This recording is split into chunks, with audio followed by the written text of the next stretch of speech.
All right, welcome to another podcast from the Spud Club, and today I have Steve Fernotz and Crimson Bunny. Before we get into it, I want to first off say thank you to Crimson Bunny, who donated $100 to the St. Jude Foundation. And Gil, I didn't mean, I sent you a quick text when I saw it was you, but when I kind of made that last blast last week or the week before on, or I guess push, I expected maybe $5-10 max, but when I saw $100 come out, I was kind of like set back a minute. Thank you very much. That was pretty awesome of you, Gil. I hope you don't mind me saying that out here or just blasting No, it's all good. It's for the kids, man. Yeah, that was fantastic. And if you want to donate too, or I always say, if you want to give me money, don't. I don't need it. If I'm playing a video game and you feel like you need to give me money, that's fucking dumb. Go down to the link in the description, click it. It'll take you to the St. Jude Foundation, directly to the charity. So no completionist shit's gonna happen with me. And you can donate there. I don't need your money. I get paid fairly well from the job I have. So thank you for that.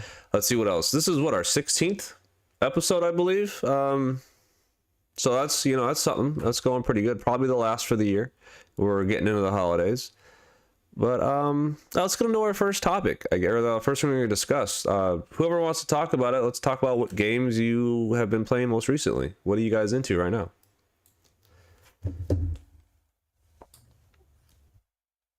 Oh, I mean, I've been playing. So it's weird because I'm in a weird state of like traveling right now for work, and I mean, you guys know it's hard to get settled in and actually feel comfortable playing a game, especially when you have a bunch of other stuff going on in the background. Like, cause I got this big test I'm studying for, and so it's like it's hard for me to sit down and be like, not feel guilty playing a game when it's like, ooh, I could be doing something a little more productive right now. But I have been playing some of that Super Mario RPG remake on Switch lately. How do you like it?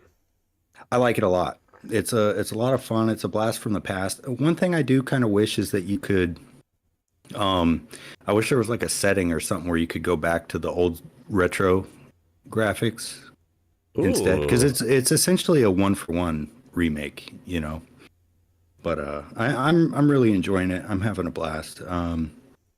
What I'd really like to do is sit down and actually play, finally play Spider-Man 2 or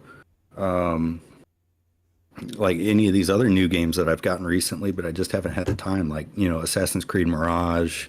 And there was that new DLC for God of War Ragnarok that just came out. Oh yeah, that I'm hearing is really good, especially for a free DLC.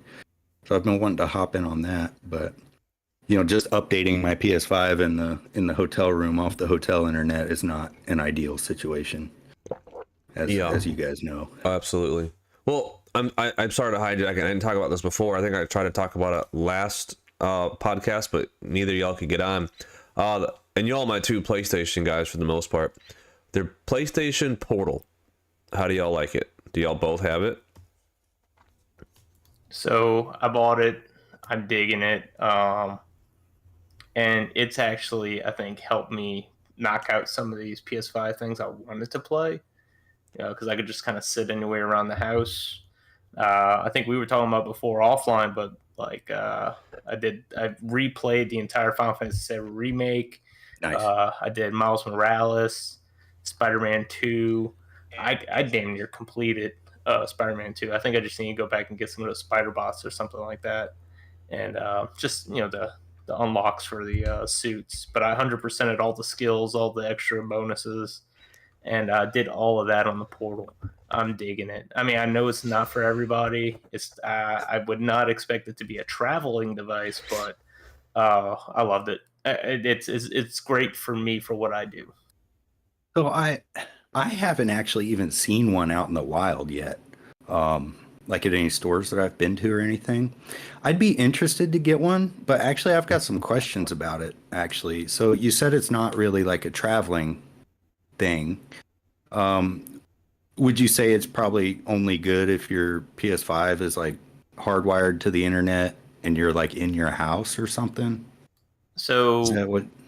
So that's basically everything I've gotten out of it. I haven't actually personally taken it out of the house to do it just because, well, I haven't left the house since Yeah. Thanksgiving. So, new baby in the house. So that's new. And so I haven't gone anywhere with it yet. I will be doing some traveling in the first quarter of the year, but well, maybe I'll try it then. But everything I've seen so far is the best situation would be hardline PS5, same network, Wi-Fi to, of course, Wi-Fi to the portal.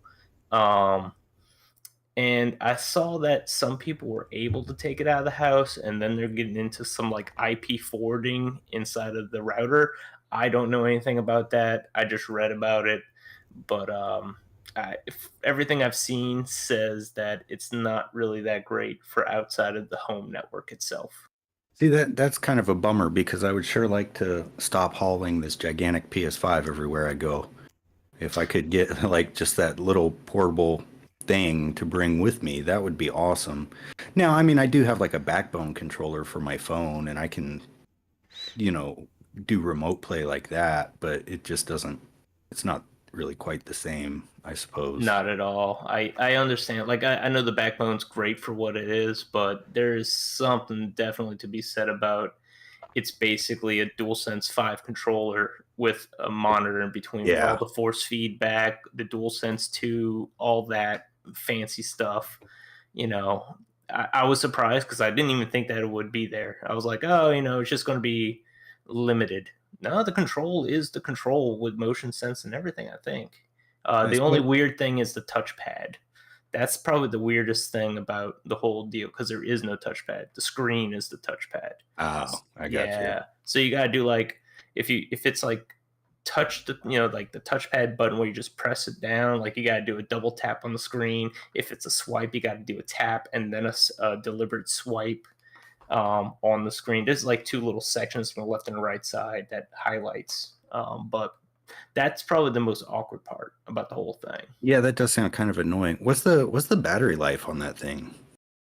I generally stay plugged in, but I definitely went a solid hour and some change when I was doing the Final Fantasy VII remake on occasions. And I mean, it's not as comparable to the Switch, I don't think, battery life, but it's still pretty good. Okay.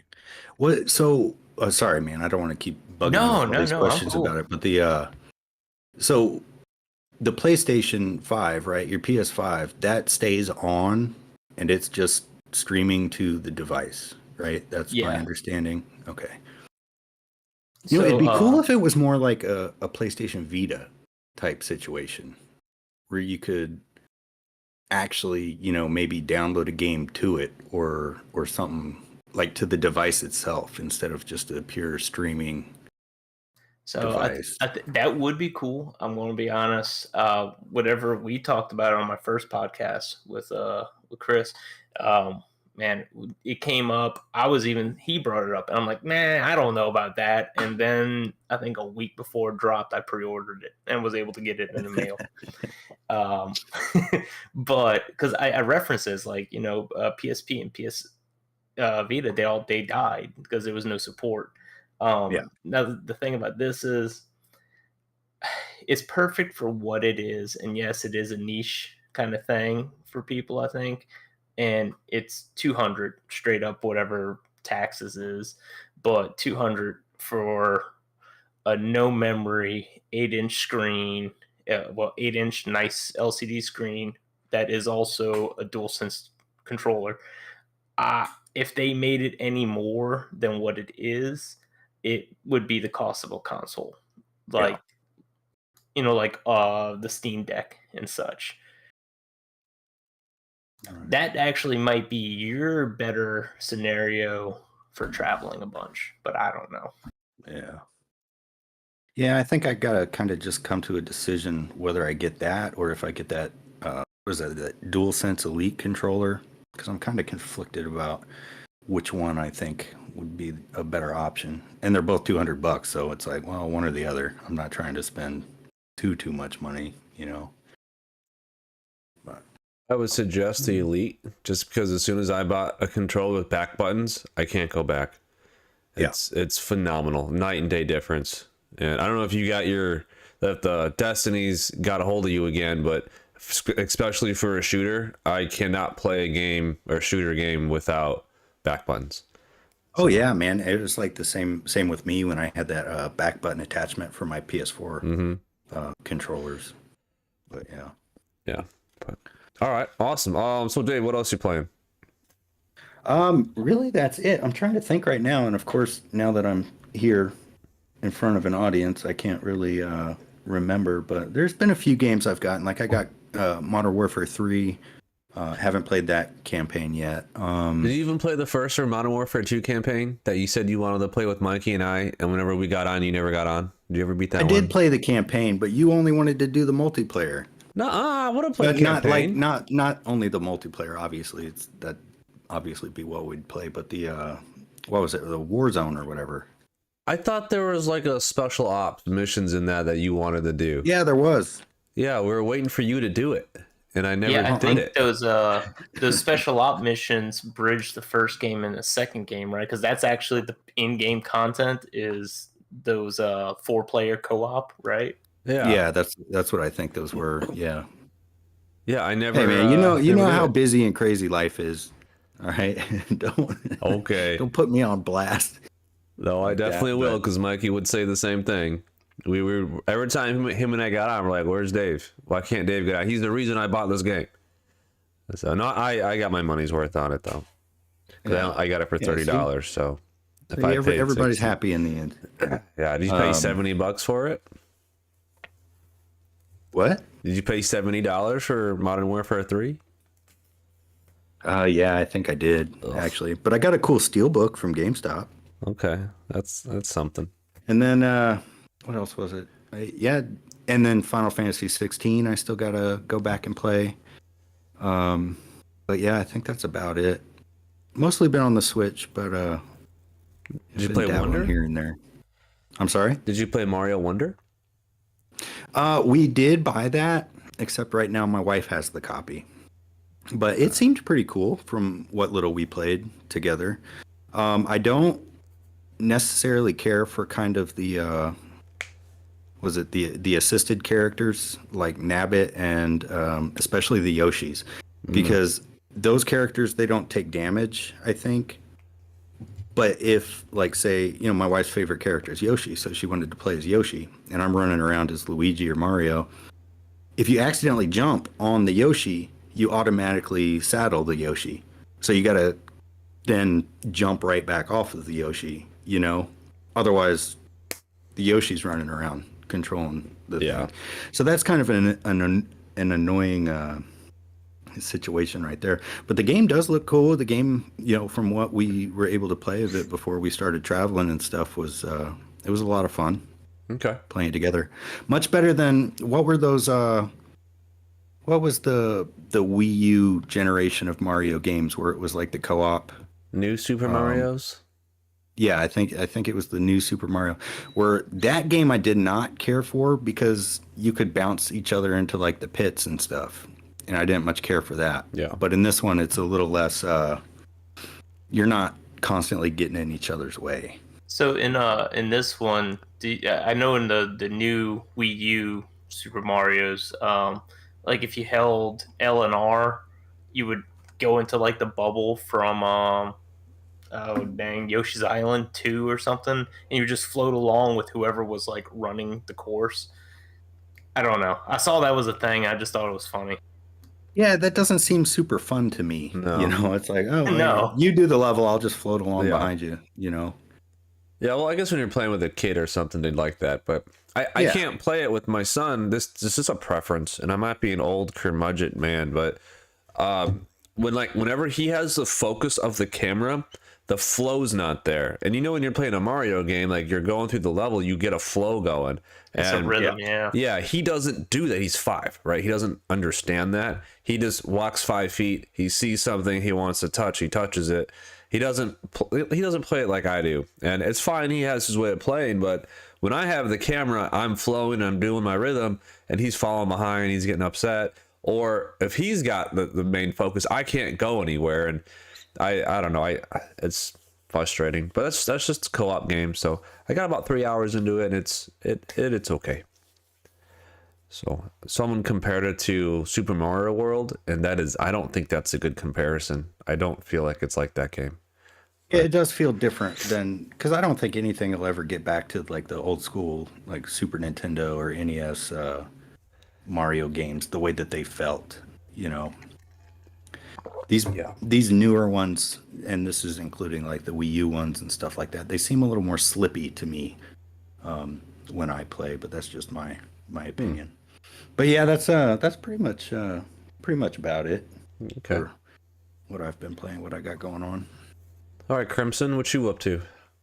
Well, let's see. Since I've been gone, so I already kind of brought it up, but I'm going to go ahead and retap on it. So Final Fantasy VII Remake, I did another dip into that in anticipation of Rebirth.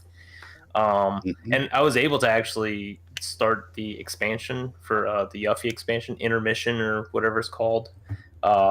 I got a little bit into that, and I guess I was just Final Fantasy burnt out. And so then I finally went back to Miles Morales, which we had talked about before as one of the games I need to play before the baby came, so I could play Spider-Man 2. So loved it. It was fun, nice and short and sweet. Spider-Man 2, like I was saying before, cranked a bunch of time into that. Well, in like a bunch of time in short increments, because I'd just gotten back from the hospital, and I would play for like 10 minutes, 5 minutes, whatever it was. And like, it was just like a bunch of short bursts of time, I guess. But it was easy just to hold the PS button, pause everything, put it down, go do what I needed to do, come back, pick it back up, and get back to work. Great game. It's not the best game in the world, but it was fun, and I'm looking forward to the third one for sure. I started playing MLB 23 just because I saw it for a cheap price, and I like baseball to a point. I like playing more than watching, but it was interesting. I know there's going to be a new one coming out before too long. Last time I was here, I talked about Persona 5 Tactical. That came out in November. I bought that. Not a Persona 5 game, if that's what you're looking for. It's not a Persona game, really, if that's what you're looking for. It's kind of got like a tactics deal to it. It's okay. I'm only like 2 hours or 3 hours into the game, and I still feel like I haven't left a tutorial, which kind of bugs me at times, because it seems like every new mission I do, there's a new feature being unlocked, or hey, you should try this, and that's irksome to me. Yeah. Give me everything at once, and then I'll play the game. Don't piecemeal it to me. But that might be part of the draw. I'm not sure. Okay. But Awesome. outside of that, yeah, we talked about some of the other games last time, I believe. Like you said, Final Fantasy 16. I need to get back to that. I'm like at the turning point of the point of no return of the game. So I never finished it. So I'm right there. I just need to do it. And then I heard the expansion with the Leviathan came out. Yeah, I think that did come out.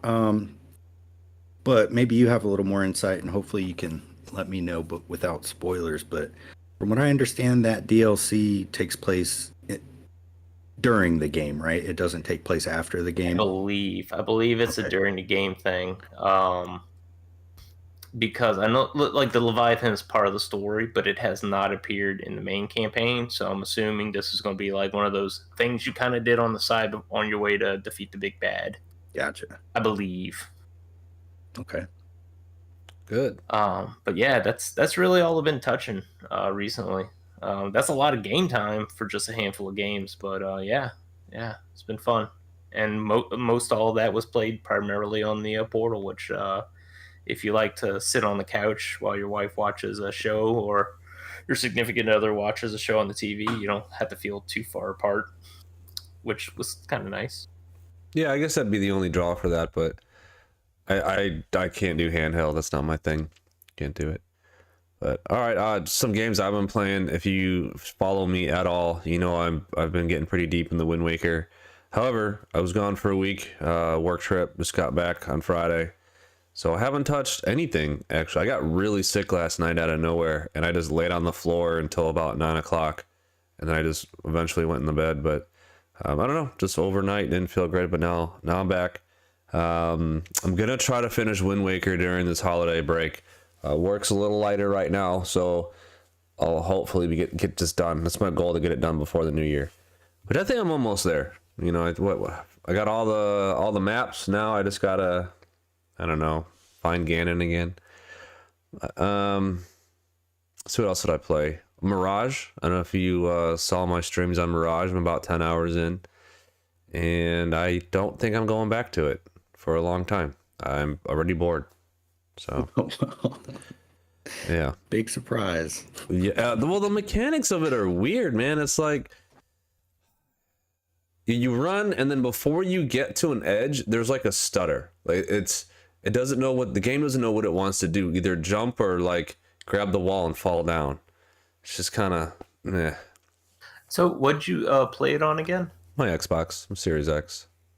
Okay, I was just curious because it was funny because walking through one of the stores and I saw that it was like $10 or $15 off of like the normal new game price. Yeah. And I wasn't sure if that was everywhere or that's the only place I saw a hard copy of it, so I wasn't sure. Yeah, it was a cheaper priced game than most. Yeah, it came out cheaper. What, it came out at 50? Yeah. Something like that. Yeah, I Yeah. bought it 'Cause digitally at 50. I think initially it was supposed to be DLC, yet another DLC for Yeah. Valhalla, but they ended up making its own standalone. Kind of like how Miles Morales Yeah. was for Spider-Man. Okay, so you're saying wait long enough it'll be on PS Pass. Yeah. Oh yeah, probably. About a year from now, sure. Absolutely. And it's worth it then. Like if it's on sale, I say pick it up. And if you like Assassin's Creed games, pick it up. And if you like the older ones, it definitely has the older style. The skill tree is much smaller. You have your blades. The story's okay. It's a generic story. It's the Ubisoft fatigue, man. You find a tower, you climb it, you see what's around you, and then you go. I wanted them to get back to the Assassin's Creed 2 puzzles. I remember going in the cathedrals and climbing like really high up to the point where like those I was spires are kind scared. of difficult at times. Yeah, like I was scared when I was up so high. Like one wrong move, and the thing is, those games are a little janky, so you didn't know if that wrong move was ever coming. And it might not have been your fault. But that kind of added to it. I don't know how they could reconstruct that, but the height isn't the same, and I didn't feel like the consequences were as high. And yeah, I kind of watched the before you buy on that from Game Ranks, and they flat out said if you go get this armor, you're like invincible. So I got that armor, and now I'm like you said, invincible. So I'm kind of bored. But Yeah, but that's what I always found fun of the old style Assassin's Creed games was like before I did like hardly any of the story, I was already upgrading all my weapons, upgrading my armor, yeah, getting all the equipment I could get because I want to feel powerful in those games. You know, I don't want to have enemies who can constantly destroy me like throughout the entire game. yeah, I want to be a master assassin, you know. So that's the other thing about those. They're not well, the ones I played at least weren't completely like push button wins.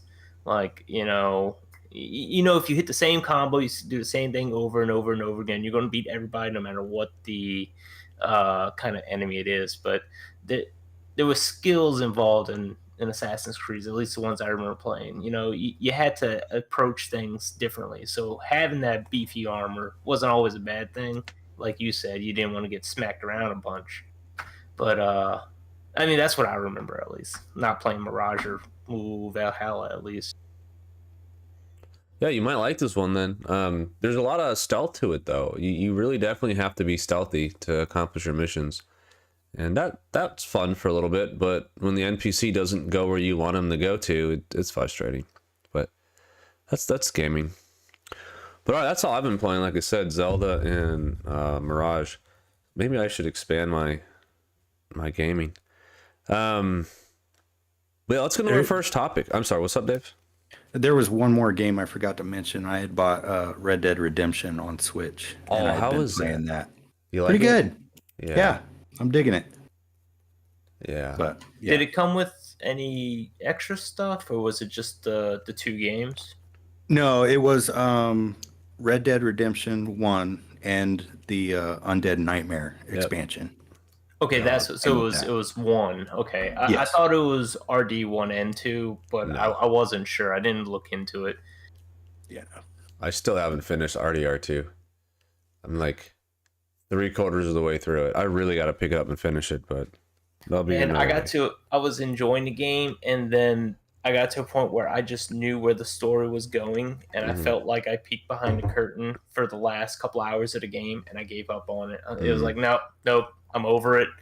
I'll talk to you offline, just so there's no spoilers out there about. You'll know exactly what point probably I'm talking about. Well, let me finish it first, and then we'll discuss. Oh yeah, well yes. My bad. Maybe I'll finish it after I finish Wind Waker. I think that'd be a good goal, so I can finish. Yeah, and then I'll get into the next Zelda after that, which will be Twilight Princess, since I spent so much money on it. If you're planning on playing all the Zelda games, man, I would suggest playing something in between. Yeah, you need kind a of break buffer. it up a little because you don't want to get that, fatigue. Well, I don't think I will, considering the amount of money I've put into this collection already. So, and I was on eBay earlier looking for the GameCube Zelda collection. You know, that not for resale one. Yeah, the one I have. Silver case one. Yeah, it's going for 60, or it should be, but everybody on the internet wants like 100 for it, so I'm not gonna buy it for way overpriced. I already made that mistake on Wind Waker. When I got that, I got it for free because I got my GameCube and it was part of the offer. And this was a long time ago. Oh yeah. Then there was another offer. I think it was Nintendo Power had an offer where if you bought or it was just straight up Nintendo had an offer where if you bought 2 qualifying games and sent in your receipts or your UPCs or whatever, you could get a copy for free. So I did that and got a second copy because one of the games that was qualifying was Mario and Luigi Superstar Saga on the Game Boy Advance. And I just remember it was like, wow, man, this is so cool. I got, this game essentially for free. And then one of them, being a broke college kid, I sold on eBay. And I think I got about $60 for it back in the day. But yeah. It's always been kind of a weird. The first and only thing I've ever sold on eBay was that. So I lucked into that game. So I think it was Wind Waker. I was able to pre-order it way back in the day, and I got the free game that came with it, which was the Ocarina Master Quest. Nice. I don't know if y'all saw it. Yeah, so it's it was the 2-tone red and blue, and it was the Master Quest version of Ocarina. I don't even remember what was on that disc. I believe it was more than just Ocarina and Master Quest. And then years later, that is it. Okay, I just couldn't remember. I bought that for $60 the same day I bought Twilight Princess. So Gotcha. if I collect the collector's edition, my GameCube Zelda will be complete. Gotcha. Well, I walked into a GameStop. I think I was looking for that Master Quest again, and I didn't even know about the collector's edition silver case one. And I looked into that, and that must have been $20. But this was also, I think the Wii had just came out. This was a while back. But yeah, no, that's definitely a nice one to have, especially if you want to kick back and play some of those older ones. Oh yeah, for sure. All right, you'll get there. Yeah. If I see it in the wild, definitely pick it up. But I doubt I will. Hey, did you ever try Amazon? Looking at some of the private sales. Yeah. Sometimes you gotta dig deep because remember I told you about my Twilight Princess. Yeah. Complete in box for $40. I don't typically. I get pretty deep, but then I don't see anything that the owner thinks they have more than what they have typically, or they know what they have and they're trying to find some idiot to buy it. Well, yeah, they've held on for so long. They're waiting for the first stooge. Yeah. So. Yeah. But yeah. No, I haven't really found anything. I kind of given up on stuff unless I find it at Game Exchange, which typically they have good prices, but not always the best quality. So you have to really dig at Game Exchange. So they don't really care about like I said, quality. They care about what it is on Price Charter, and then they'll put it out for that. So you can find a really good quality, complete one, then you get a good deal. So Gotcha. all right, let's get into our first actual topic. E3. E3's dead. I'm actually kind of upset about it. I really liked E3 just because it was like a week-long chunk of all video game news.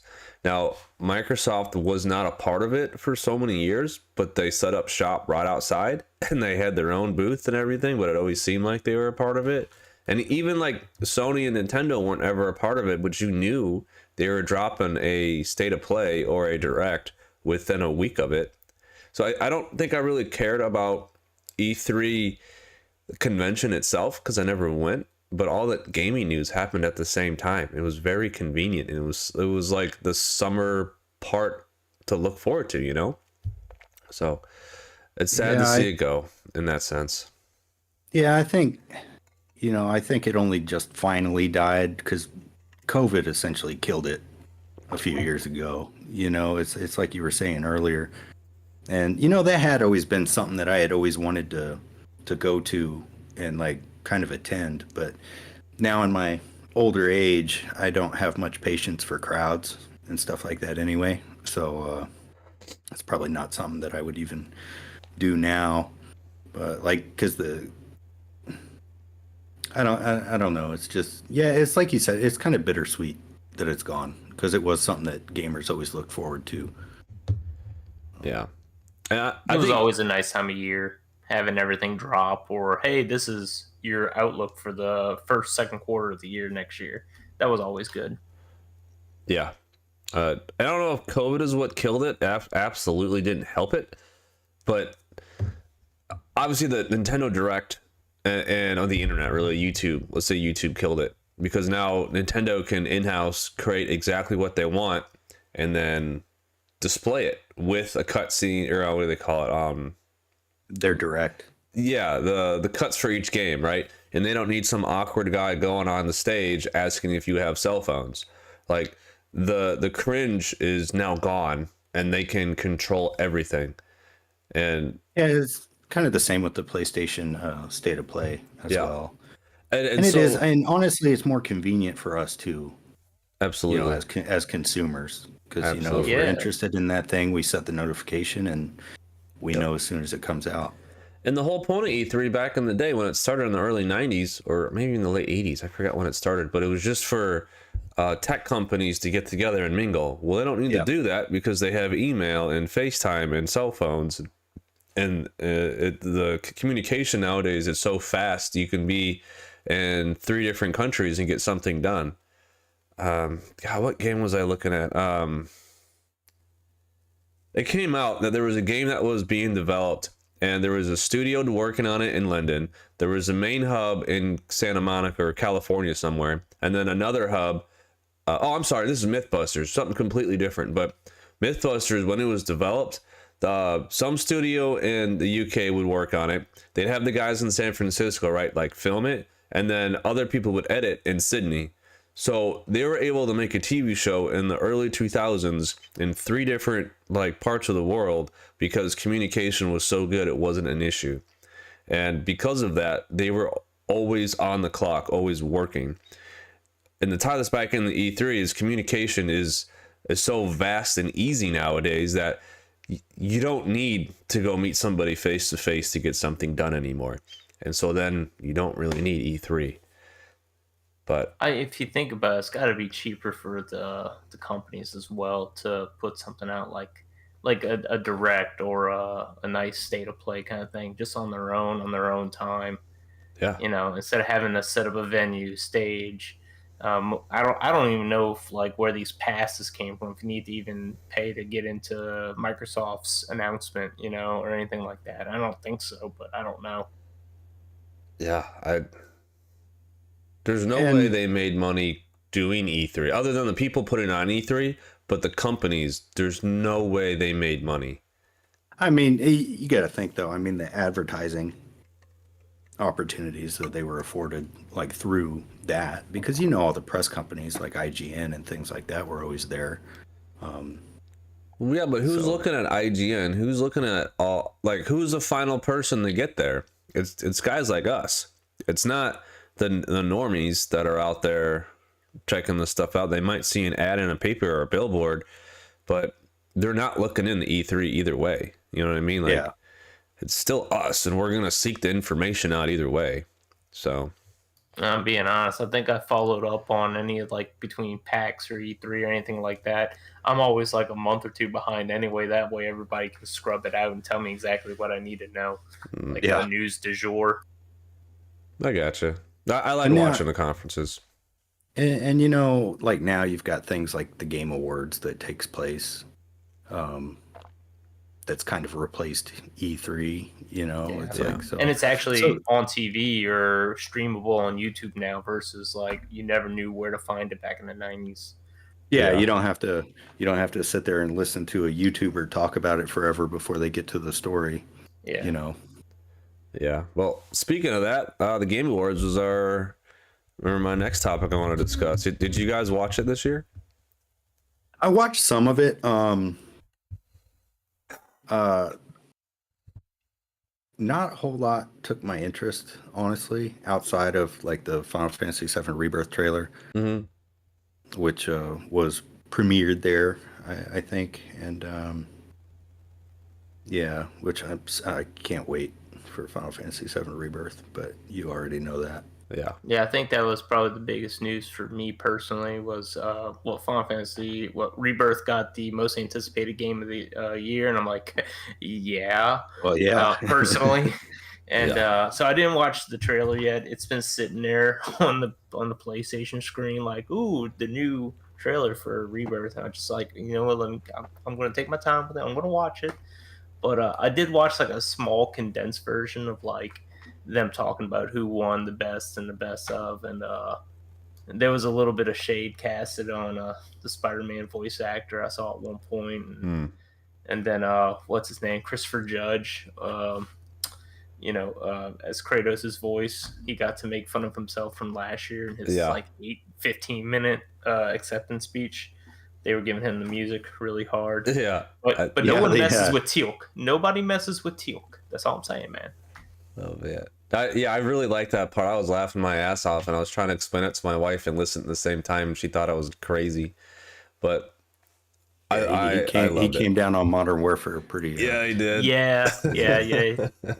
and well deserved. But besides that, that's really all. I got a small snip of it because I missed it completely. Okay. But yeah, I did look at some of the winners this past for this cycle, and you see why they won. Yeah. There's things that I wish would have made the list in certain categories, but yeah, it's solid running. Baldur's Gate just swept it. Yeah, I like that. It wasn't one game that just took everything, and I think it was okay. A few things I do want Jeff Keighley to change. Obviously, it's his show. He does what he wants. He's a smart man. He saw Half-Life coming, and he like made sure to be a part of Half-Life, and he's just a journalist. But so I appreciate the man before I say anything bad. I don't like how Hollywood actors get more time than the game developers to talk. Like that cringy point. I don't know the actor's name. I think I talked about it on another game or another stream. He was up there telling people to shut up, like jokingly, and it was just cringe. But he's the actor that's going to be the new Captain America. I think he played the Falcon in the Marvel series. Oh, Kurt Russell's son. It's Kurt Russell's son.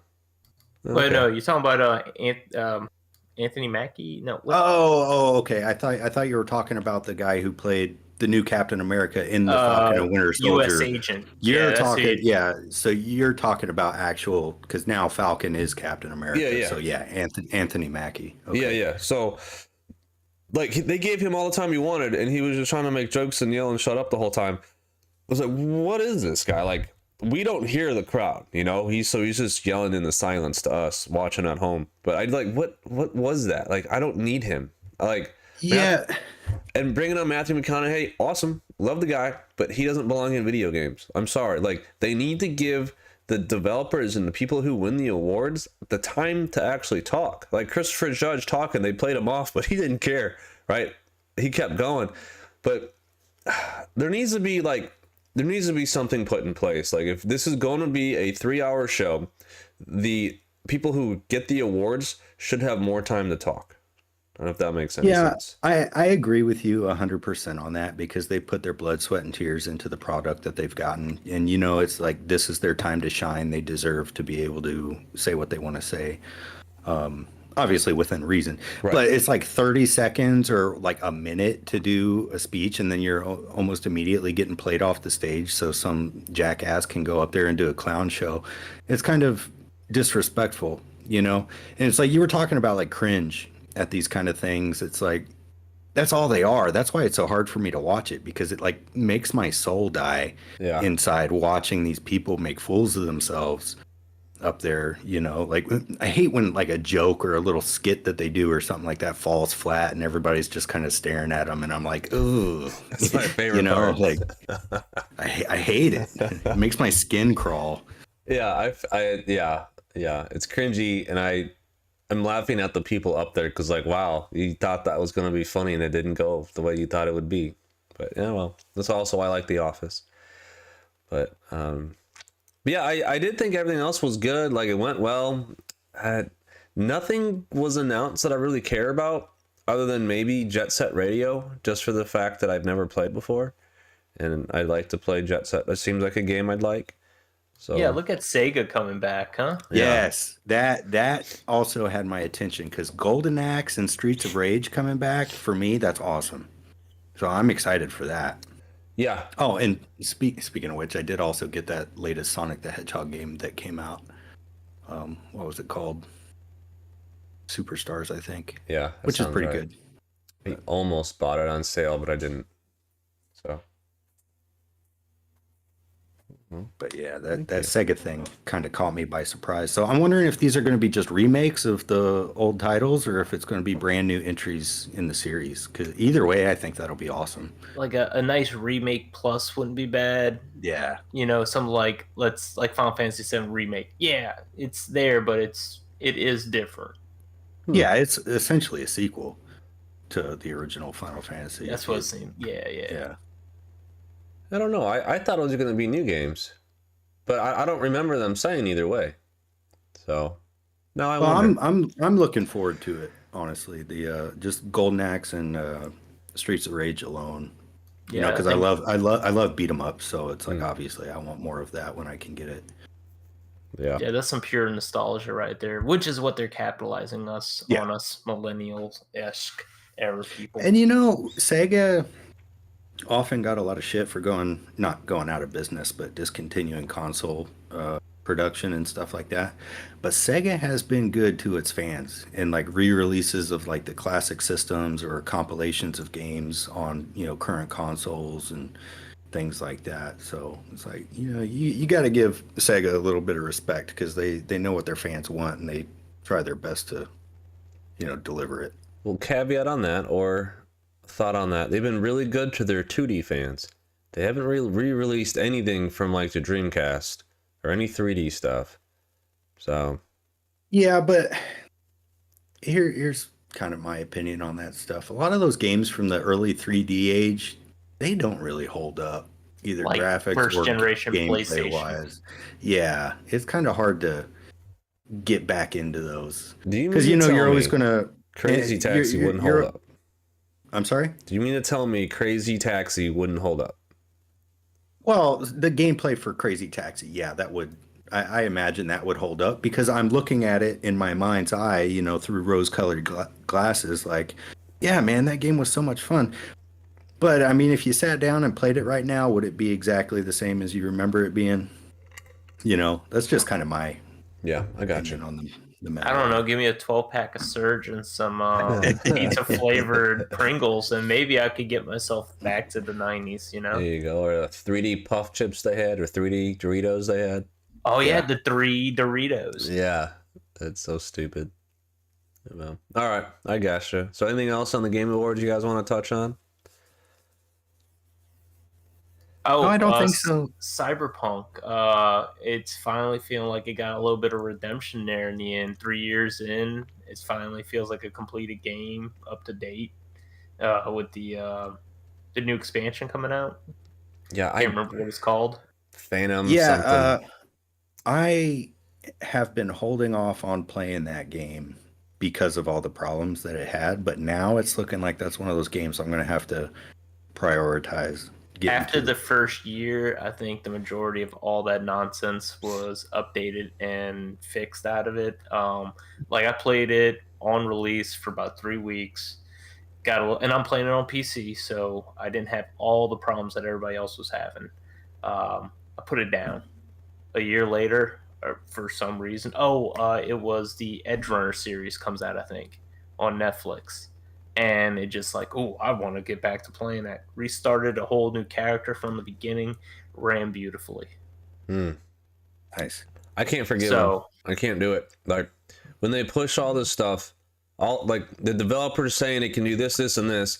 They clearly tried to not show the game by not letting reviewers post their videos until like the day before it released. Like they knew what they were doing, and they pushed out a product that wasn't ready, but they said it was. That's, to me, that's a scam. And I know CD Projekt Red's trying to fix it, and so people think they fixed it. But you shouldn't win an award at a game show for putting out a bullshit game and then getting an award for fixing it. That shouldn't be a category. I agree with you on that, because what was the category that it got? Like ongoing game? Yeah, ongoing game. I don't think it's designed to be an ongoing game. It's like the not. only reason it's in the ongoing game category is because they're still working on it. Yeah. It's like 3 years after release or whatever. And Very it's like, true. That's not really, you know, what I would think is the point. Because Destiny, I would say, okay, that's an ongoing game. Agreed. You know, Apex, all that. Final Fantasy 14, ongoing game. Ongoing game. Very true. Very true. Those are legit ongoing games because they put out an expansion every year, 2 year, whatever. Yeah. And No Man's Sky got the same treatment. It promised something, didn't deliver. They kept going for it. And I don't know. And it's still like getting updates. That came out in like 2016. You know, that game's almost older than the Switch is. It just needs to go away. Like, I don't know. If people, I'm not going to tell people what they can and can't enjoy. This is my podcast, so I'm going to tell you what I can and can't not enjoy. So no, I totally understand. And it wasn't even like, oh, they won an award. I was just saying it took 3 years, but they finally got a solid game out there. That's really what I was getting at. Which, yes, it sucks. It shouldn't be that way. Yeah, and I do have that game in my closet, and one day I will play it, and I will probably enjoy the fuck out of it and change my mind. However, today, December 23, I'm not happy with CD Projekt Red. Yeah. But now, so actually, just real quick, now the question was, for me, why did they do an expansion that still utilized the same character? Why didn't they do something like how Final Fantasy did with the intermission? And yeah, you use the same cityscape or whatever, and then just do something completely different outside the story. I know I'm going down a hole right now, but yeah, it's just a question I've always had. Like, why did they do an expansion with the main character, let that story be done, and just have a throwaway character? Yeah, like make it a new, like a tale from the city or whatever. Tales from Cyberpunk or Liberty City or whatever it's called. Oh yeah, that was GTA, Tales from Liberty City, huh? Yeah, I can't remember what the Cyberpunk city's name is. Yeah, I gotta play the game first. Was it Night City or something? Night City, something like that. Oh, that's generic. Yeah.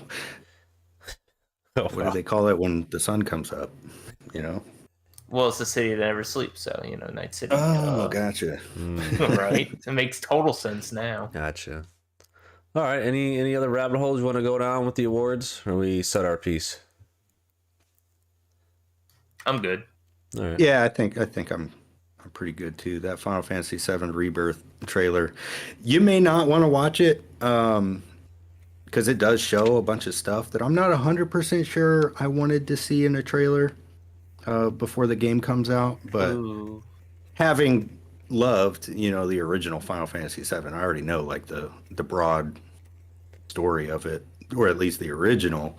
So you kind of know where the the steps in this game are going to take you until this game ends, and then hopefully the third one comes out not too long after that. But yeah, so that might be something you want to keep in mind before you watch that. Depends on how much you want to be surprised with some things, because it did kind of show a lot in that trailer. Yeah, I'll think about it, but thanks for the heads up. Yeah. All right, so next topic. If you guys don't want to spend too much time on this, I completely understand. It's been blowing up on the internet. Everyone's talking about it. And I want to talk to somebody else other than my wife about it. But the completionist and the crap he pulled. Last time we had this podcast, the news just broke that Gerard was holding on to the money and it wasn't looking good. Well, then Gerard came out and basically said his response, and well, his response wasn't good. It's got like 100,000 downvotes and like 13 upvotes. Basically, oh shit, it's looking like even after what's his name, the two guys that are doing it, Muda and I forgot the Australian's name. I'm sorry, guys. Basically they put out 2 more videos just crushing every point that Gerard put out, and I do not see how the completionist is going to turn this around in any way whatsoever. What are y'all's thoughts on this so far, or do you even know what I'm talking about? So from my understanding, I'm not like I didn't go down in the weeds on this situation or whatever, but I knew it's, I guess, some kind of scandal where he said he was doing a charity foundation or whatever and taking a bunch of money from people and then not actually doing what he was supposed to do with the money. Yeah, it's kind of, obviously it's scummy. It's one of those things people need to keep in mind, right? You follow somebody on YouTube, you start to kind of, I like this guy, I want to keep watching this guy's stuff. Hey, let me throw this guy some money, whatever. Oh, this guy's doing a charity. Let's, throw him some money. Just be careful where you're putting your money, Like Chris, with you do the St. Jude thing, and that's an amazing cause, right? You're not doing it through your own little nonprofit, whatever.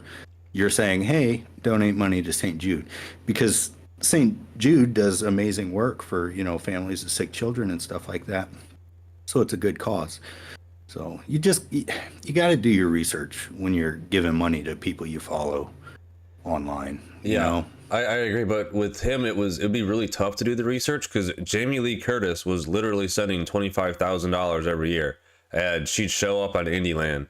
And like when you see a celebrity, like that's you're kind of like, yeah, okay, Jamie Lee Curtis is doing this, and she knows Arnold Schwarzenegger. Then yeah, okay, cool. The original Scream Queen. Yeah. Jamie Lee Curtis. Yeah. But Carl's the other guy that did the video. Yeah, I completely agree. And it's going to make me look twice at things, because Gerard seemed like a very genuine guy. Like he was, when G4 came back, he was one of the only internet personalities I knew that, other than Adam Sessler and Kevin Pereira, but they're not really YouTube people. And Adam Sessler is a whole nother fucking nutcase. But when he was on G4, like it bridged the gap from YouTube to me. Now I can watch G4 on YouTube because I don't have cable. But I liked what he was doing there. Like I followed him. I really enjoyed his content. And then it kind of all started coming apart, because every time I wanted to like watch his video, he'd do a game that I haven't played yet, because he gets the game so quickly. And so I kind of stopped watching his videos because I didn't want things to get spoiled. But I always thought he was a good person till this came out. And everything he's saying, where he's in serious talks to his lawyers right now, I don't think that's going to end well for him at all. Oh, and his career is probably over. Yeah. Oh, I was going to mention this. There's websites you can look at, the completionist subscriber count, and it is just tanking. Like I was watching it, and like I just watched 20 people unsubscribe from him. Like I don't get 20 subscribers in like 3 months. So to lose, I mean, obviously he's got millions, but it's kind of funny to see. Yeah, Gerard is done. Never trust a neckbeard. Yeah. I don't know, man. It's just wild. Like every other YouTuber's talking about it too. So Well, it's the big story going around right now. Yeah, you know, the and big, it's of the their big own. scandal. yeah. So, Oh well. Is there something else they're gonna talk about? I don't remember the notes. We talk about Nintendo and their canceled events on. Yeah, the canceled Nintendo events. Yeah, I'm not too sure what that has to like. I don't really know the exact event, but it's kind of funny. Like I know it was an event in Japan, and they canceled it due to email threats. And I think that's what you have to do as a big company to keep people safe. If you were aware something might happen, unfortunately, um, how do I put it? How real it's going to happen and how real the threat is. Even if it's the littlest threat, I think you got to cancel it, and that's incredibly disappointing. And people suck for that. Yeah, because you brought it up and I looked into it a little bit, and it's like the Splatoon event, the Mario Kart event.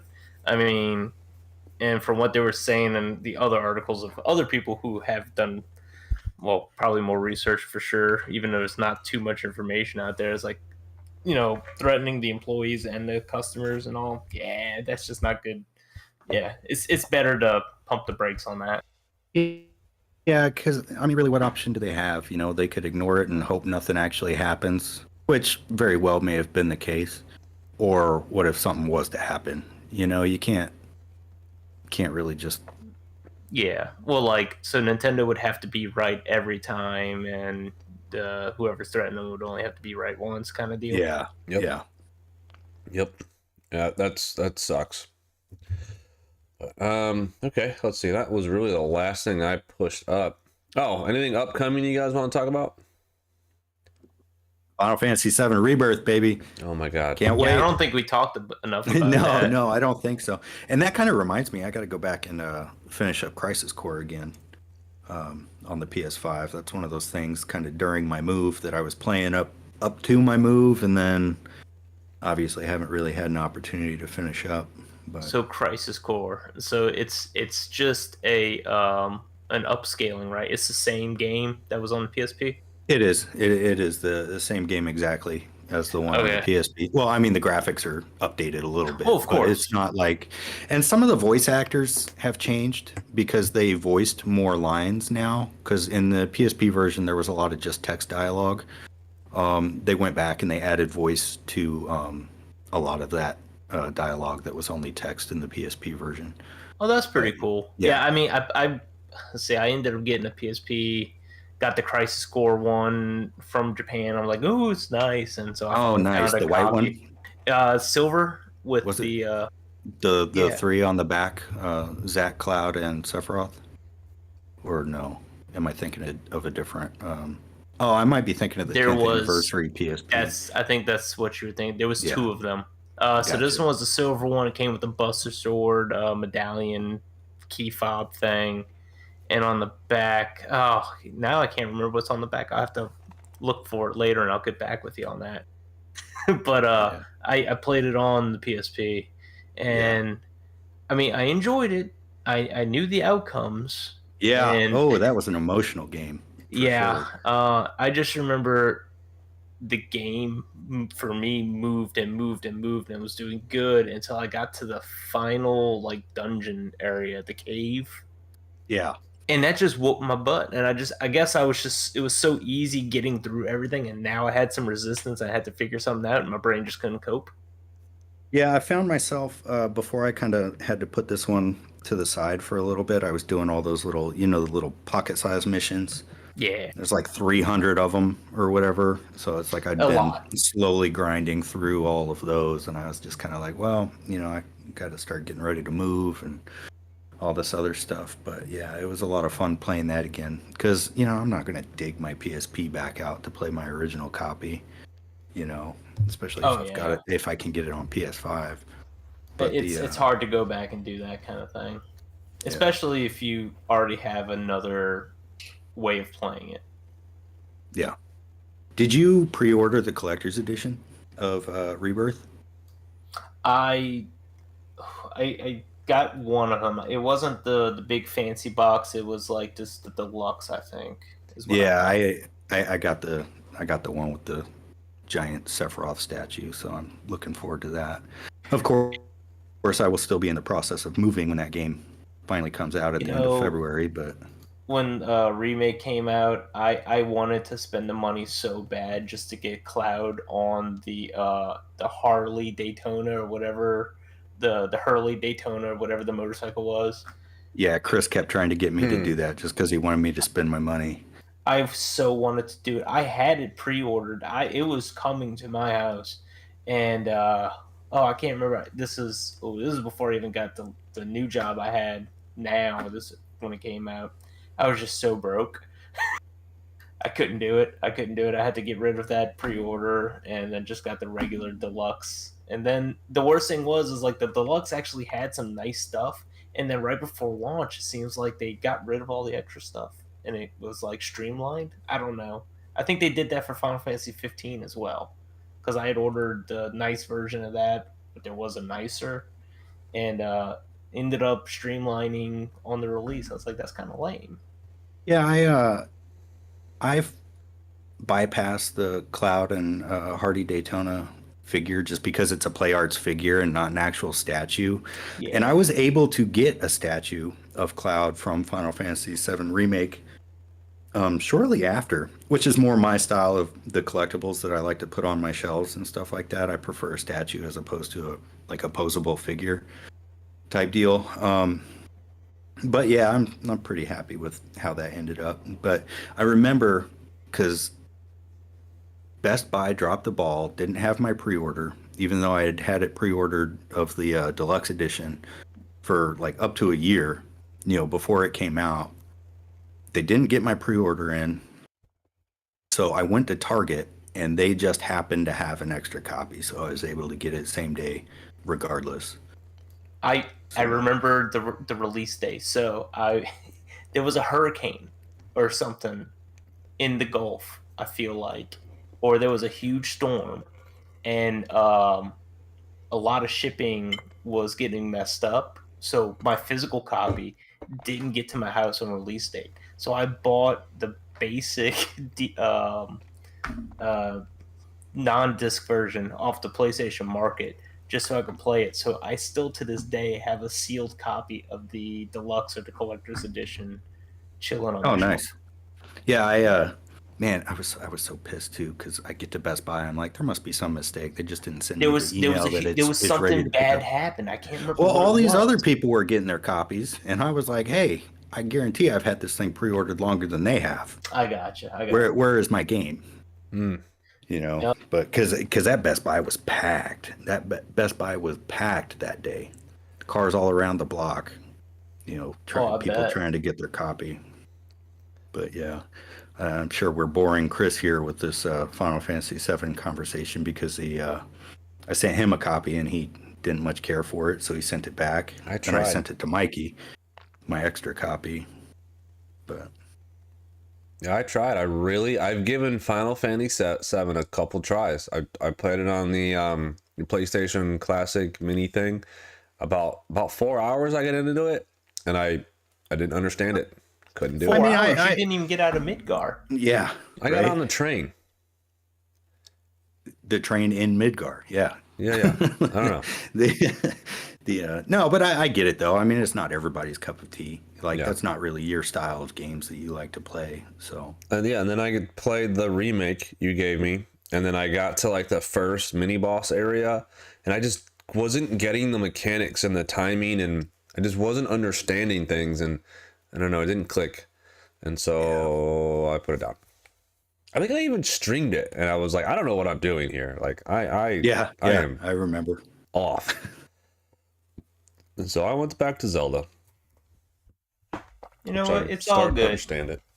I will tell you this though. I know it's completely not what you guys are talking about, but Wind Waker, I think I might like Wind Waker better than Ocarina. That might be fighting words, but I really enjoy that game.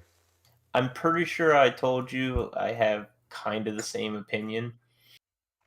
I think it's the fact There's just that something about Wind Waker that I can keep going back to, whereas Well, I mean, besides being more updated for sure, but there's just the mechanics. Yeah. I feel like that was the first Zelda game where the mechanics really opened up after having, Ocarina and Majora's and all that.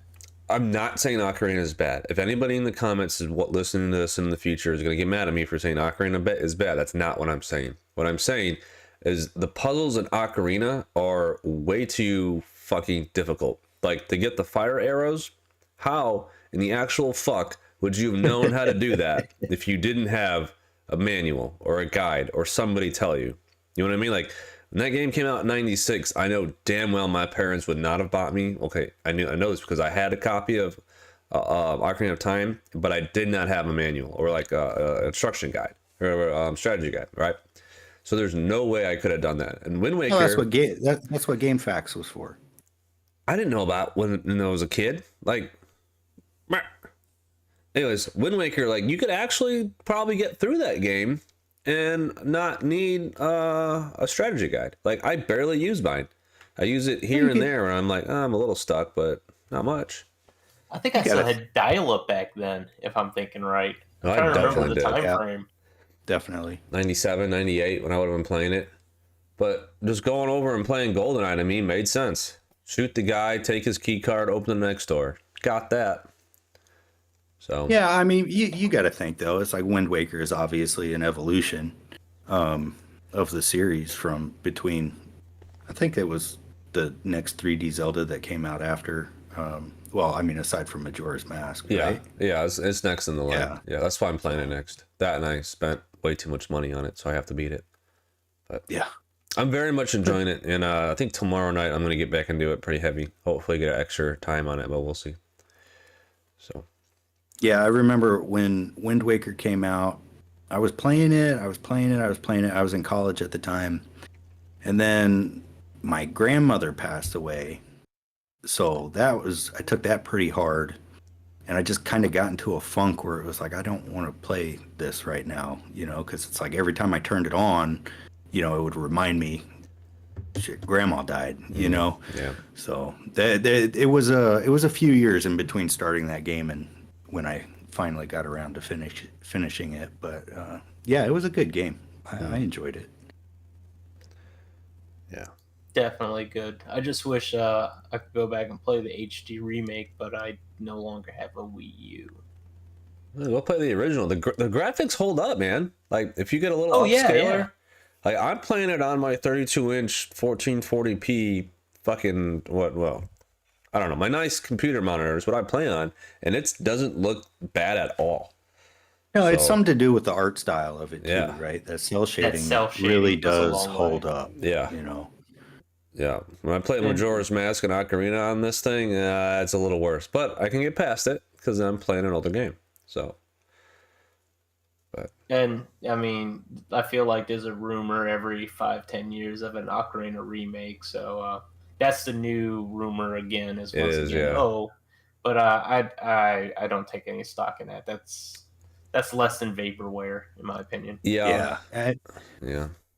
And it just kind of really blows my mind that Nintendo has not released Wind Waker and Twilight Princess on the Switch yet.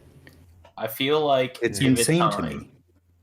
Give it time. I mean, how much more time do we got to give it? Like, I don't know. Why would they release Skyward Sword before those two?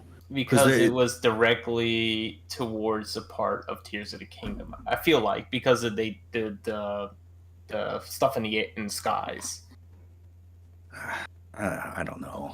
That's just my opinion. It was the hype up for that because it kind of ties into it a little bit.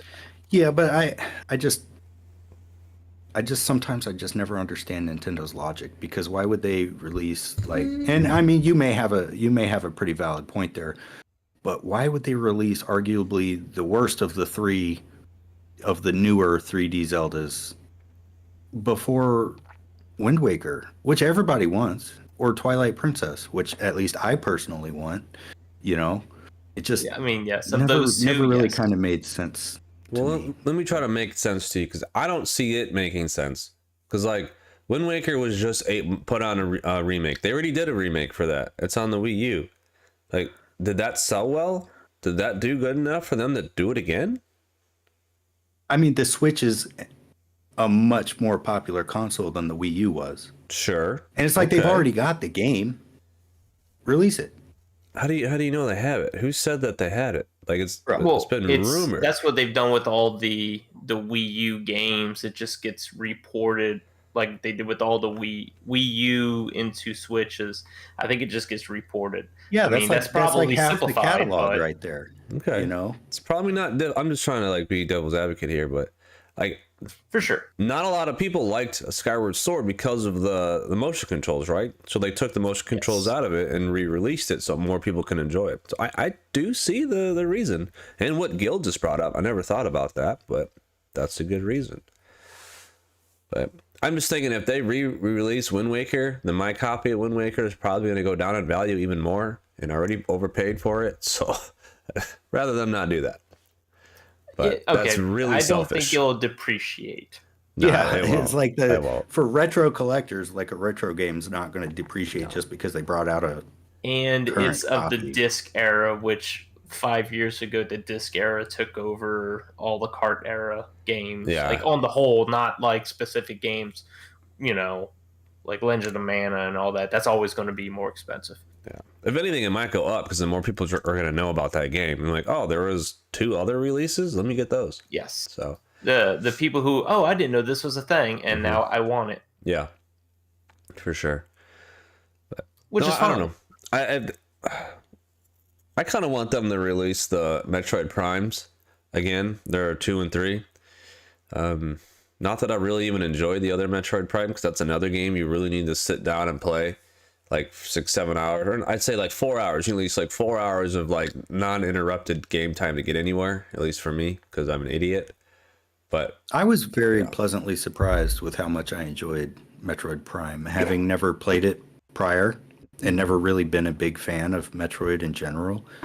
But when I got that copy of Metroid Prime, on Switch, I really had a blast playing that. Honestly. Yeah. That's so this might be a hot take. But I've only ever really enjoyed the Metroid handheld games. No, I get it because they're Metroid Prime and regular Metroid are completely 2 separate games. Like, for sure, not even close. Like people might argue with me, but I mean, it's completely different gameplay. Yeah, for sure. And I enjoyed watching my buddy play it. I watched him play Prime, Echoes, and then I think Other M. Was that Other M? Yeah, I think it's Other M. Like I watched him run through all of it, and I'm like, oh, the Wii U and the nunchuck interplay, cool, it's great. Not for me, in the last one, and then but yeah, no, they had like Zero Mission and Fusion.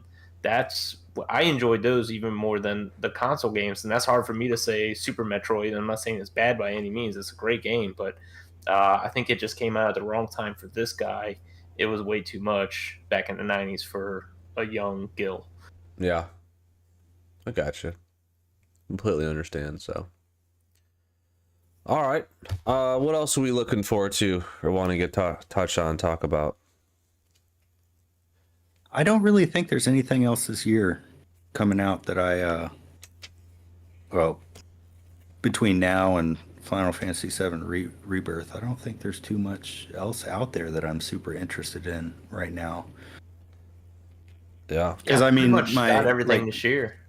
Yeah, because like Super Mario RPG was one that I was really looking forward to coming out. That came out. Spider-Man's already out. The Assassin's Creed Mirage, like Final Fantasy 16, all those games.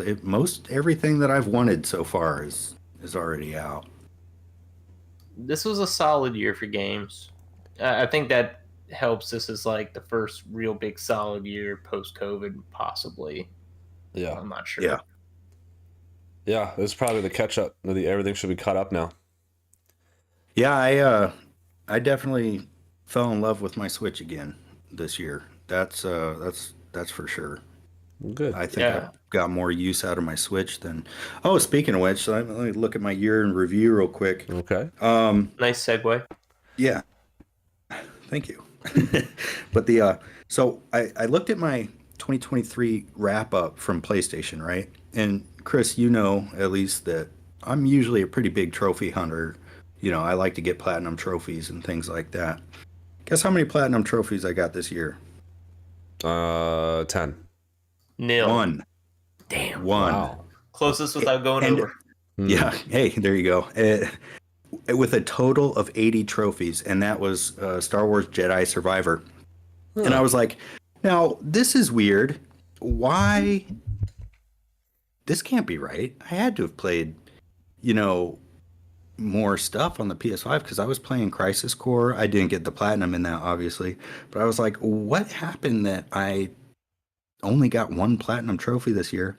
And then I looked at my Nintendo year in review, and I got 438 total hours of gameplay with 35 total games. Yeah. The two most played games was Breath of the Wild and Tears of the Kingdom. Yeah. And then the Nintendo 64 stuff. So I was like, oh, well, that makes sense. I spent all of my time playing the Switch this year as opposed to playing PlayStation as I would normally do. So I thought that was a pretty neat little thing that I had discovered about myself. I totally fell in love with the Switch. Fell back in love with the Switch this year. And I think it helped getting an OLED and getting that Satisfy grip.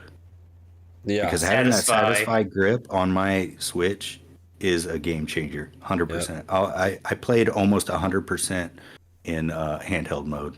So that's the grip I have too. Whenever I met Chris, that's what I was working on. I'm not sure if you ever got around to that, but that beautiful grip. Yes. I still don't like and the I got Joy-Cons, the one that matches my Zelda OLED Switch too. So it's perfect. I love it. I love it so much. It's awesome. When you're using the grip, you still use the Joy-Cons. Like, have you guys not tried the Hori pads yet? Or the Hori game pads? I have not.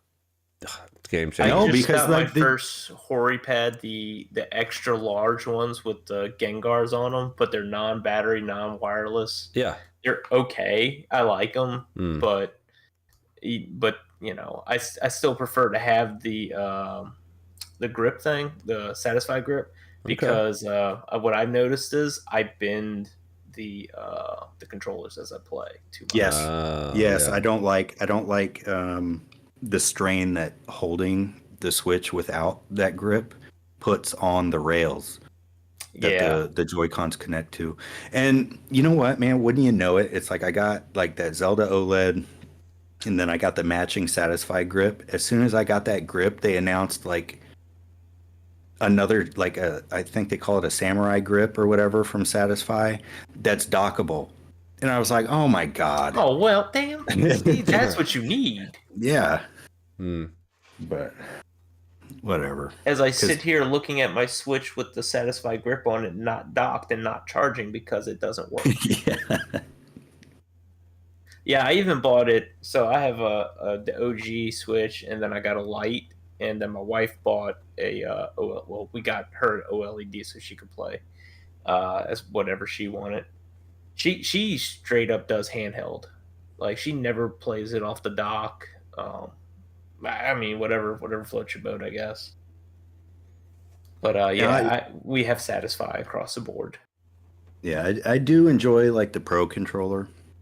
I like the way it fits. I like the form factor, all that stuff, and that's 100% what I play off of when I do play docked. For sure. But my only issue is that D-pad on that Pro controller. It's a little squiffy between, you know, the up and down and the left and right. It does a lot of false inputs. And I've looked up ways to try and fix it, and I've tried to fix it. Like, you know, you can put a little bit of tape on the circuit board and all that stuff and kind of restrict the movement of the D-pad, but that just kind of hasn't really worked out for me. So I don't like to play, like when I play like something on the NES games or the Super Nintendo games, you know, I don't use the joystick to control my character. I like to use the D-pad. But that's not really feasible when you're going to get a bunch of false inputs between like left and down or, you know, right and up or something like that. So that's my only complaint about the Pro controller. But it's a valid complaint. Yeah. Sorry, I kind of went off onto a tangent there. No, that's all right. Good topics. No, it's an expensive controller. You want the damn D-pad to work. The thing that Nintendo invented in the early fucking 80s. Yeah, right? Yeah, you would think, right? Yeah, right. I think technology just made it a little too easy, and they went a different route, and I don't think they have that giant pivoting ball on the back anymore. Maybe I gotta update, get a newer controller. That's the thing. That's like the old school way. It was always on the back end, on the back of the D-pad was, a hemisphere, and that's what No, yeah, there's the this weird, separation. But yeah, there's nothing like that here. This isn't analog style digital anymore. This is touch sensitive stuff now, I guess. I don't know. I'm talking out my ass right now, but science. There is like if you take the Pro controller apart and under the D-pad, there is like a knob type thing that allows the D-pad to rotate, and I think that's part of the problem is the board contacts are just a little too sensitive to touch, and the knob might be a little not as knobby as it should be. So just because we were talking about it, I had mine to the side and I picked it up. And one thing, for some reason, I don't think I've ever noticed it before, but if you ever mess with the D-pad, you can pretty much touch the D-pad down and then go in all the separate directions. I've never noticed that before. That's very weird now that I'm thinking about it. Yeah. Yeah, that's probably when I'm given bad directions on. I'm probably jamming it and then just going left, right, up, and it's already jammed in place. I don't know. Yeah, I don't have that problem, but I don't know. All right, what else we got? So I looked at my year in review for the Switch and the PlayStation since Dave brought it up. And just real quick, my top 3 was obviously 1, Tears of the Kingdom, 155 hours, which I put more time into that than Breath of the Wild by a little bit. And then two remakes, the Persona 3 portable game that came out. I put like 28 in that, and I didn't finish it. I got to about the same point as I get to every time I play Persona 3, and then I stop. And then Advance Wars Reboot Camp. Oh, nice. Yeah. I got just under 20 hours in that, but man, that's just a beautiful remake. Straight nostalgia right off the Game Boy Advance. Oh yeah, I had I think it was Advance Wars 2 on the Game Boy Advance. Me and my buddy Justin used to play that a lot. And I remember that being like one of those games like, I don't want to pick that up. I don't want to play that. And then I somehow got a copy without buying it. Like it was given to me or left at my house by some whoever. And so I started playing that, fell in love with it. And I didn't even like tactics games at first, like Final Fantasy Tactics and all that. I didn't care for them. I didn't hate them, but I think Advance Wars like opened that up for me. I remember playing that back in the study hall on my buddy's Game Boy Advanced, I believe. We just pass it back and forth when it was our turn. I liked it. Oh, for sure. And then they had one more game on the DS, like the Two Fronts or something like that. Yeah. But yeah, no, Advance Wars solid, and I blame Russia, for pushing it back a couple of months on its release. Thanks. Yeah. Thanks, Russia. I was really looking forward to it, like beginning of the year was supposed to come out, but no, things happened. I'm like, all right, dude, cool, whatever. And I also looked at my PlayStation 1, and I remember games that I didn't play before. I have no platinums, of course. I have like 3 gold trophies, and then just a bunch of bronze. But yeah, I played a lot this year on the PS5, and more than I thought I would, for sure. With Horizon coming out, so I had to play through Zero Dawn and then get into the sequel. I still haven't gone back and played the DLC for that yet. I really need to do that for Forbidden West. I mean, the DLC. Forbidden West. Yeah, I started the DLC for Zero Dawn, but I know I didn't finish it. Like, I got into the story, but I didn't finish it. Yeah, that's one of those ones. That's kind of why I asked you about the Final Fantasy 16 DLC earlier, was because that DLC for Forbidden West does take place within the main story. It doesn't take place after the end of the game. Yes, yeah, So- it's like you go off and do a side quest basically, and it's Yeah. a long side quest. And I It think what is. happened was I was getting into it and I was trying to jam it out before I played Forbidden West, and then I just kind of got a little like, now I'm buying it now, and then I went and played Forbidden West instead Yeah. because I didn't have. Well, I mean, I had a PS4 and a PS3 prior, but I didn't get a lot of games because I got them at the end of their life cycles, I feel like. Except for the PS4. Well, no, PS4 was at the end of its life cycle whenever Final Fantasy VII originally came out. Remake. Yeah. Yeah, I gotta get into those. I got the first Horizon. I got like 10 hours into it, put it down for something else, but I gotta get back and finish that game for sure. I was enjoying it. Yeah, I feel like that's an easy 20+ hour game. Oh yeah.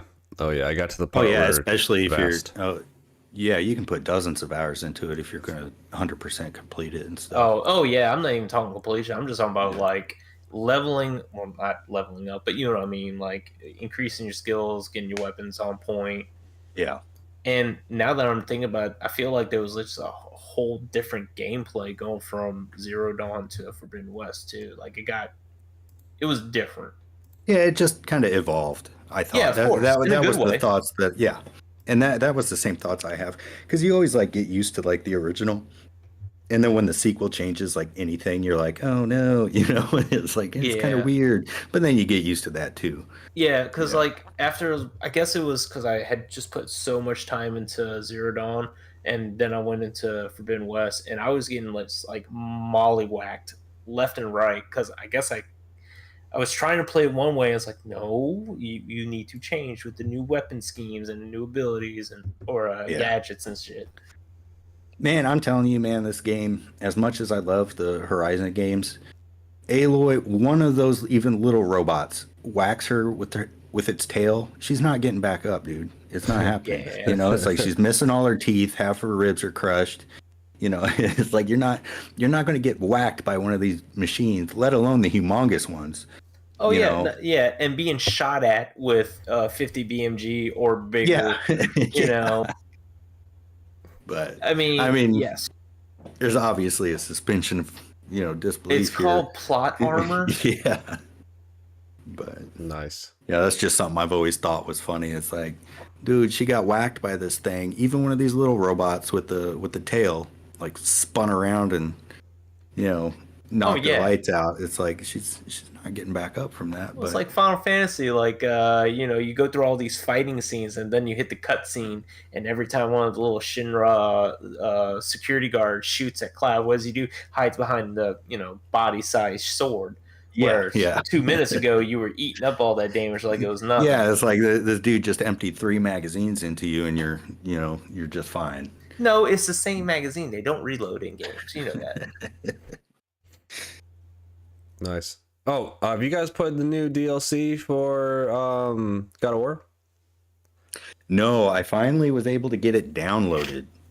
But I'm hoping to get into that pretty soon. It's like I said, man, I've got like other responsibilities and stuff right now. If I sit down to try and play a video game, I'm just going to be thinking, oh man, I'm Yeah. supposed to be doing this. I should be doing this right now. Yeah. I need This would be a to- better use of my time, but I need to restart God of War 2 so I can feel like I'm ready to play it, because I got a good chunk, maybe halfway through the game, and then put it down for God knows what.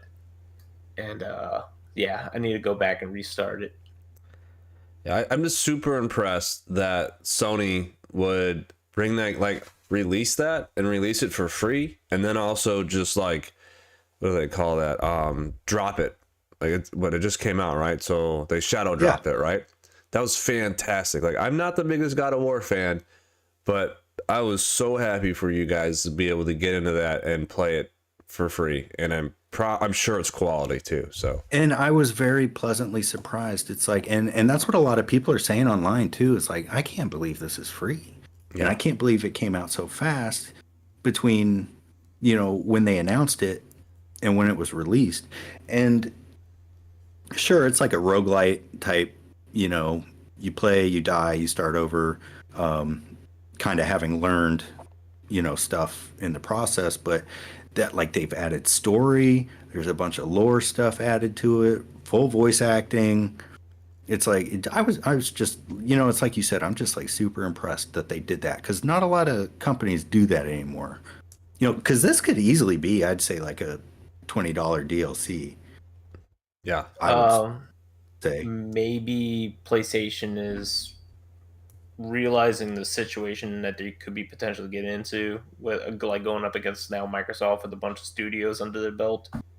Maybe this is part of their way of paying it back too. I didn't even think about it until just now. Y'all were talking about, but this might be good for their position in general. Yeah, I can see that. For sure. Yeah, no hate. I'll totally enjoy it whenever I finally get back to restarting the game and get into in-game to play the DLC. Yeah, one day when I get a PS5, when the PS6 is out, and I go buy a PS5 because it's on sale, I'll be happy not to have to pay extra for that DLC. Oh man, I hope we're not. Are we Half-Life on the PS5 yet? Please say no. Man, doesn't it seem like these generations just fly by? What do you Yeah, for mean? real. The Switch came out so long ago. Well, yeah, it did, but it doesn't feel that way to me, And now that I'm finally getting back into it, there's these rumors of a Switch 2 or a Super Switch or whatever. There's been rumors of that. Well, yeah, since the very beginning. I don't even listen to it anymore. Until Nintendo drops their Direct on the Switch 2, I will not listen or comment to any of the new Switch rumors. Which is cool. But what I want to happen is I want them to stick to the Switch the way they stuck to the DS. That's all I ask for. And it's probably not what I'm going to get, because I have a huge Switch collection, and it would really suck for all of that cartridge type to just be gone in any sequence. Yeah, no, that would suck. I'm really hoping they go back to backwards compatibility, but you can never really tell. Not with Nintendo. Yeah. They're going to do what Nintendo wants. Well, one thing is pretty much for sure. I do not believe that they're going to be giving us a Pro model. I think it will be the next console brand type. Yeah. I think the OLED pretty much kind of filled the role of a Switch Pro. Yeah, I mean, the OLED's beautiful. I mean, it is. It's gorgeous. That's why I play so much handheld now. I never used to. Yeah. So I know there's a competitor to the Steam Deck that's out. I cannot remember. Was it LG or I can't even remember who it is now, and I'm coming to the table with no real information. But they have the same sliding Joy-Con kind of idea, I believe, that the Switch has for their model, their device, and the interlocking on it looks so much cooler. I'm gonna have to look that up now, just because I'm talking about it and I have no real information. Yeah, I know what you're talking about. I don't know what company came out with it, because I don't look into that stuff too much, because I know I there's no way I have the money to buy it, nor would I use it. But I know Wolf Den did a whole thing on it, a whole video. I didn't watch it, but I saw his thumbnail. So, because again, there'll be more money for me that I want to spend, but it's a Lenovo, I think. Yeah, it looks good. But yeah, that's what it is. I think we even talked about it a little bit on the phone a while back. But yeah, it looks like they slide off, I believe. Yeah, surprised I got away with that. I mean, they just have to either pay the fee or come up with 10% different. Is that how the deal is on copyright stuff? I'm not sure, but pretty close to the same thing as the Joy-Con is. So yeah, definitely with the layout and everything. I'm looking at a picture right now. Yeah, it is what it is. So, all right, guys. Any final thoughts before we wrap this up? No, I think we've covered just about everything that I had to to bring up. I know as soon as we get off, I'll think of like, oh, why didn't I talk about this or why Yeah. didn't I talk about that? Like I always do. Well, I'll do it next time, and then by then I'll forget. Yeah, well, because you never get on, so. What are you talking about? Mm-hmm. Like, I'm just happy to be here, you know. Hell yeah, it's good. So Yeah, no, it's all cool. I enjoy this. This is cool. yeah, I very much so enjoy it's it. always a fun time. It's nice to talk about a video game and not have my wife just look at me and walk away. Like actually have some like feedback. It's been nice. I really appreciate it. So We're here for you, Chris. thanks guys. You're my support. So all right, well, everybody who was here, thank you very much for coming along with us as run me through. Hit me up in the chat. Appreciate that. Any y'all lurkers out there, that's fine too. Not a problem. Thank you all for being here, and we'll